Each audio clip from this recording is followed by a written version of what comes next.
名は進撃の巨人。Manche, dijo la frase. Así es, otro video hablando de 3 doctorados no Kyojin. Y es que este anime nunca dejó de sorprender con cada giro de trama que presentaba, y uno de los más impresionantes fue sin duda la revelación sobre la verdad más allá de las murallas, o mejor dicho, del mundo entero. Desde el principio nos dejaron bien en claro que lo que ocultaba ese maldito sótano sería algo increíble. Las expectativas eran tan altas que, sinceramente, creí que me iba a decepcionar, pero fue todo lo contrario. Literalmente fui Light de Death Note cuando recupera sus memorias. ¿Pero por qué? ¿Por qué esta revelación fue tan épica a tal punto de romper con toda expectativa? ¿Cómo así que en un solo capítulo la serie cambió por completo? ¿Qué? Quédate y averigüémoslo. Bienvenidos a Escenas que sí rompieron el internet. ¡Vamos! Después de tanto misterio y tensión, finalmente llegamos al sótano. Eren y compañía encuentran los diarios de su padre y bastó con ver una fotografía junto con la explicación de cómo fue hecha para saber que todo iba a cambiar. Grisha había dejado esta prueba como sustento para todo lo que estaríamos a punto de leer en sus diarios. Lo primero que se nos revela es que, a diferencia de lo que creíamos hasta el momento, la humanidad no está extinta, muy al contrario, está en su mejor momento y mucho más avanzada tecnológicamente que nuestros protagonistas. Todo este tiempo hemos estado aislados del resto del mundo, y Sayama comparó esto a los regímenes aislacionistas que muchas veces han existido en nuestra historia. Un ejemplo claro y actual sería Corea del Norte, donde muchas franquicias mundiales, redes sociales, etc. están prohibidas. De hecho, no sé si sabían, pero ahí literalmente no pueden acceder a internet. Solo personas de altos mandos gubernamentales pueden hacerlo. Los ciudadanos de a pie tienen que conformarse con una internet exclusiva para ellos. Pero regresando con Shingeki, algo muy similar sucede con nuestros protas. Toda la gente dentro de los muros se encuentra en la total ignorancia sobre la verdad del mundo. Empieza el relato del libro y podemos ver un dirigible, algo que sin duda habría cambiado completamente el juego contra los titanes. Pero también vemos al pequeño Grisha junto a su hermana Faye con unos brazaletes un poco sospechosos. Acto seguido, escuchamos a su madre decirles que no salgan del gueto. ¿Cómo?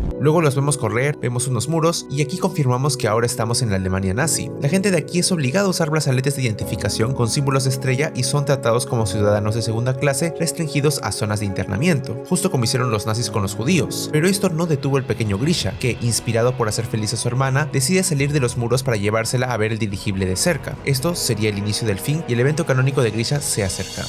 Grisha y Faye escapan del gueto y aprecian el exterior, mucho más vistoso, lujoso y con automóviles. Lo asqueroso era la gente que se encontraba ahí. Los discriminaban sin dudar al solo ver sus brazaletes de eldianos. La cuestión es que este pequeño escape les costaría un castigo a Grisha, siendo golpeado por un guardia mientras otro acompañaba a su hermana de regreso al gueto. Pero resulta que no. Al final, su hermana muere misteriosamente y Grisha se da cuenta rápidamente que ese policía enfermo estaba mintiéndole a sus padres y era el responsable. Grisha queda totalmente incrédulo ante la situación, pero aún más cuando ve que su padre, en vez de sentir la muerte de su hija, se pone a recitarle nuevamente toda la historia de Marley y Eldia y el por qué ellos deben permanecer privados de sus libertades. Esto sin duda me recuerda al síndrome de Estocolmo. Esta es una reacción psicológica donde la víctima muestra una fuerte lealtad a su captor, tal cual como sucede con el padre de Grisha a Marley. Está tan horrorizado por las consecuencias de la desobediencia que ha perdido la cordura, o al menos así lo ve Grisha. La muerte de Faye ocasiona en él un fuerte resentimiento contra Marley, que finalmente estalla cuando, ya de adulto, le invitan a unirse a un grupo insurgente en contra de Marley. Eldianos rebeldes que compartían el mismo odio, liderados por una figura misteriosa, un espía infiltrado en la seguridad de Marley conocido como el Búho. Aquí, Grisha conoce a su primera esposa, Daina, quien poseía sangre real y le dio un hijo, Zeke. Grisha toma el liderazgo entre los voluntarios y propone convertir a su hijo en guerrero para robar el titán fundador antes que Marley. Luego vemos una secuencia donde Grisha y su esposa empiezan a imponer sus ideales a Zeke, igual que el padre de Grisha hizo con él, y en un acto de máxima ironía, Zeke termina delatándolos por esta razón. Avisa a la seguridad de Marley sobre sus actos de insurgencia y Grisha junto a todos sus compañeros son enviados al paraíso para ser convertidos en titanes. Aquí Grisha repitió los errores de su padre, sacrificó a Zeke en nombre de su causa. El pequeño nunca recibió amor, no tuvo la familia que se supone que debió tener, pues siempre lo vieron como una herramienta, no como un hijo que merecía amor y protección. Esto de hecho es muy común en la vida real. Probablemente en sus países, al igual que el mío, existen grupos terroristas. En esos grupos, los niños son forzados a adoptar una filosofía radical e incluso a portar armas. Es una realidad muy desagradable e Isayama lo plasma muy bien con Zeke, que prácticamente termina traumado y con fuertes daddy issues. Regresamos con Grisha y este reconoce al guardia que lo acompaña como el mismo que lo castigó por salir del gueto cuando era niño. Acto seguido, presenciamos la transformación de todos sus colegas en titanes puros, pero no es hasta que aparece Daina y es transformada que Grisha se quiebra por completo. Al instante también vemos la reacción de Eren, y aquí se nos revela que este empezó a soñar con los recuerdos de su padre. La conexión es tan profunda que incluso él mismo siente lo que sintió su padre en ese momento. Grisha también reconoce al policía enfermo encarándolo por la muerte de su hermana. Aquí el enfermo este se molesta y empieza a jugar con Grisha forcejeándolo para que caiga, pero interviene el otro guardia traicionándolo, para luego revelarse como el búho de una manera refachera. Grisha se queda impactado y el búho, demostrando que es un gigachad, se transforma en titán y destruye los barcos marleyanos. Luego, junto a Grisha, nos cuenta su historia y le confía su última misión, robar al titán fundador. Aquí se nos revela la maldición de Ymir. Todos los que hereden un titán solo podrán vivir durante 13 años más como máximo, y justo el búho está a punto de cumplirlo, por lo que le indica a Grisha que él debe ser el sucesor de su titán. Aquí observamos cómo la maldición de los 13 años, además de ser un buen nerfeo para los titanes cambiantes, es una metáfora que simboliza la presión de vivir sabiendo que te vas a morir sí o sí en un plazo más limitado de lo normal. Esto es un sentimiento muy similar a, por ejemplo, personas que sufren de cáncer u otras enfermedades terminales. Esto usualmente ocasiona que las personas se replanteen mejor qué es lo que hacen con su vida, valorando aún más su tiempo. Pero, ¿por qué eligió a Grisha? El búho mismo nos responde, porque salió del gueto, desafió al sistema marleyano, pero sobre todo porque cuando su hermana falleció, vio en sus ojos un hambre de destruir a Marley por oprimir injustamente al pueblo de Ymir. Luego, Grisha le pregunta al búho quién es esta tal Ymir. Este le responde, bueno, dependiendo a quién le preguntes. Para algunos es una salvadora, para otros una niña que hizo un pacto con un demonio, y para otros simplemente alguien que dio con el origen de los seres orgánicos. Además declara que en el mundo no existe una verdad, todas son perspectivas. Esto es algo muy curioso y muy relacionado a la frase de quienes ganan la guerra escriben la historia. Por ejemplo, si tú le preguntas a un alemán y a un estadounidense sobre la Segunda Guerra Mundial, es muy seguro que te darán respuestas distintas. La historia se distorsiona muchas veces, y eso es lo que ha pasado con Ymir. Marley ganó la guerra, así su historia es la que se imparte en el colectivo y eventualmente se olvida la versión del otro bando. Pero regresando a Ymir, lo que sí es cierto y se menciona es que todo su pueblo está interconectado mediante unos caminos que convergen en la famosa coordenada, que es el poder del titán fundador. Esto permite explicar que en caso no se herede un titán cambiante, este es heredado al siguiente eldiano en nacer, pues todos están conectados. La conversación continúa y Grisha muestra su arrepentimiento por sus acciones. Si hubiera sabido todo lo que iba a perder, no lo hubiera hecho. El búho le dice,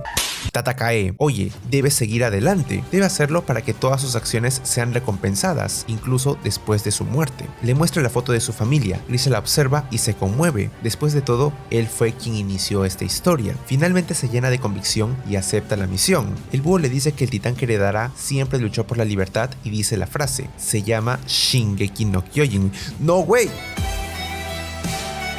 Aquí, el búho demuestra que es un sangre fría, pero también un idealista. Como muchos revolucionarios, sus métodos son cuestionables, pero su meta es liberar a su pueblo, al pueblo eldiano. Esto es muy similar a figuras históricas súper polémicas como el Che Guevara en Cuba o Nelson Mandela, donde entran en conflicto la lucha y los métodos empleados. Porque la cuestión verdadera es, ¿realmente es posible la libertad sin violencia? Al menos en Shingeki no lo es, y eso queda claro con su historia que parece un ciclo que se repite. También se menciona el pacto de renuncia a la batalla que impide al rey usar el poder del fundador, pues este es poseído por la voluntad del rey Fritz, que vela por la paz y que su pueblo, aunque en la ignorancia, viva sin guerras. Además, si alguien que no es de sangre real hereda al fundador, no será afectado por este pacto, pero tampoco será capaz de usar las habilidades del fundador. Entre ellas tenemos el alterar memorias, controlar titanes puros y desatar el retumbar, pero eso es para otro video. Eren deduce la manera para esquivar estos impedimentos, pero se los guarda para él para evitar problemas que ya no competen mucho ahora mismo. Lo que realmente importa viene al final. El búho le pide a Grisha rehacer su vida dentro de las murallas para cumplir su misión, para evitar repetir la historia, para salvar a Mikasa y Armin.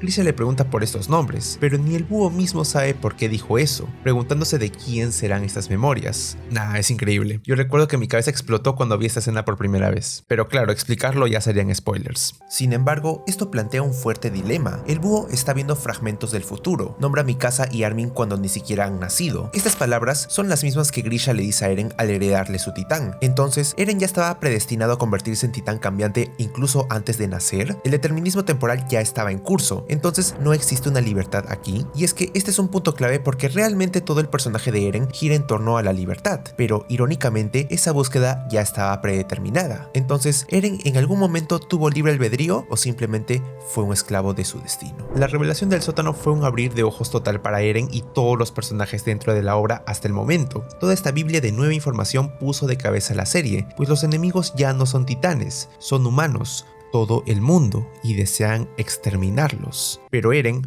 amigo, Eren no se quedaría con los brazos cruzados, y siendo portador del titán de ataque y del titán fundador, haría un tremendo desmadre que analizaré en un próximo video, que el siguiente de Shingeki será analizando la declaración de guerra, tremendo escenón. Así que ya saben, si les gusta la idea, síganme para que no se la pierdan y coméntenme qué otras escenas les gustaría que analice. También les invito a seguirme en mis otras redes, especialmente en TikTok donde ando más activo. Sin más me despido, chao chao.